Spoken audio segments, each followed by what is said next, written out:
GT Canada, c'est une série de courses virtuelles. On a à peu près 125 pilotes qui participent dans 5 championnats. On fait des saisons de 8 courses, 2 saisons par année. Puis le but de GT Canada, c'est évidemment de rendre le tout accessible à tout le monde, de reproduire un peu ce qui se fait dans la vraie vie vers les championnats virtuels, de travailler avec les pilotes pour les aider à se développer. Dans le fond, toutes les voitures, les pistes qu'on utilise, c'est tout basé sur les circuits et les voitures réelles. Donc, pour la plupart, là, ça a été scanné au laser, donc reproduit à une très haute fidélité.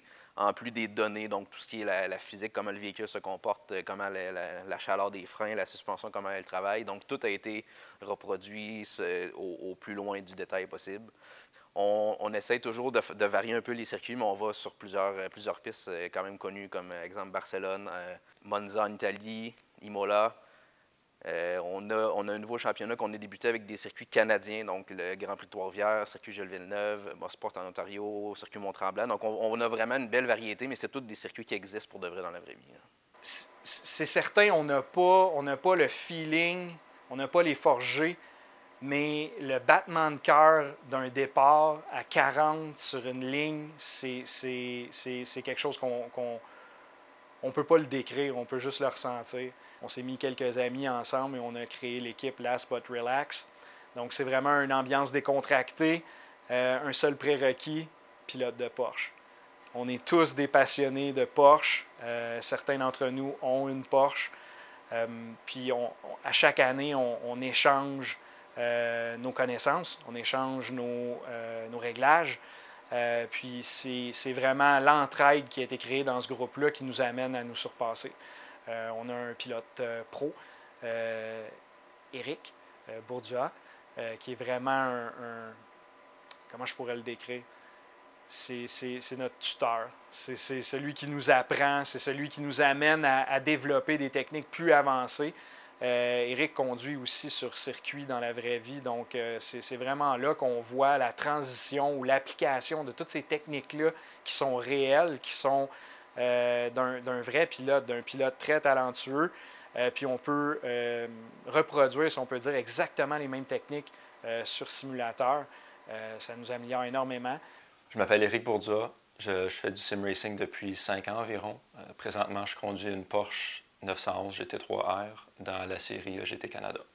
Il y a vraiment un sentiment d'appartenance avec cette communauté-là. On est toute une gang on se parle ensemble entre les courses de qu'est-ce qui se passe dans le monde de sim racing ou de vraies courses ou de technologie en général. Ça devient vraiment une gang d'amis. On a des pilotes extrêmement rapides avec des équipements de base, des équipements d'entrée de gamme. Quand on a ça en nous, on n'a pas vraiment besoin d'un équipement haut de gamme pour être rapide. Où le haut de gamme est excitant, c'est qu'on peut se rapprocher peut-être un peu plus de la réalité. On a vraiment des setups qui peuvent être très évolués, donc que ce soit le bras de vitesse, les volants de très haute fidélité, les setups 3 écrans, la réalité virtuelle. On a même jusqu'à des kits motion. Donc, exemple, en prenant les virages, en frappant des bosses, on va tout ressentir, ça va bouger et tout. Mais c'est pas nécessaire pour débuter. Là. Donc, c'est vraiment selon le pilote. Ce que j'aime du VR, c'est le niveau d'immersion que ça nous apporte, de vraiment sentir qu'on est dans la voiture. Quand on est en course avec d'autres pilotes, de vraiment sentir leur présence à côté de nous. Ce qu'on pratique dans le simulateur, ce sont les vraies techniques qu'on utilise dans la vraie vie sur une vraie piste de course, que ce soit trouver nos points de freinage, trouver notre bonne ligne de course, trouver nos apex, mais tout en réduisant les consommables qu'on utilise, tels que pneus, freins, l'essence, des pièces d'auto en général. Il y a une autre composante à considérer pour le pilote quand il fait sa course, c'est la météo. Le simulateur qu'on utilise a quand même un système de météo qui est assez avancé, qui est dynamique. Fait que pendant la course, la météo, la température de la piste peut changer. Il peut y avoir de la pluie qui se présente. Si la pluie se présente à ce moment-là, le pilote peut avoir à changer ses pneus pour mettre des pneus de pluie. Que Porsche Québec décide de s'impliquer dans la simulation automobile comme ça, honnêtement, ça m'a vraiment impressionné.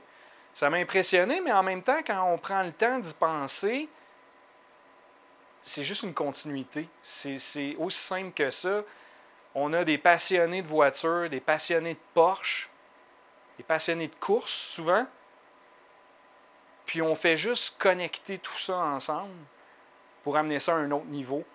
Dans mon cas, moi, le fait d'utiliser la Porsche, on me ramène un peu à mes racines, on me ramène un peu à ma passion, on me ramène un peu à un rêve de vouloir courser au volant d'une Porsche. J'ai une 993, un beau petit véhicule, Midnight Blue. J'ai voulu avoir une Porsche toute ma vie. Depuis que je suis tout petit, je rêve de ça, je rêvais de ça. Puis finalement, 2019, l'occasion s'est présentée. C'est réaliser un rêve comme ça, c'est vraiment quelque chose de fort. Puis le fait de pouvoir s'asseoir, prendre le volant, puis juste déconnecter totalement de la réalité. On oublie qu'on travaille, on oublie qu'on est un père, on oublie qu'on est un mari, puis on devient un pilote de course. C'est ça que ça amène. C'est nous amener dans un rêve. C'est sérieux, c'est réel. Il y a énormément de compétition, mais en même temps, c'est justement ça qu'on essaie d'aller rechercher. Mais en tout cas, moi, c'est ce que j'essaie d'aller reproduire. C'est ce rêve-là de courser au volant d'une Porsche de course.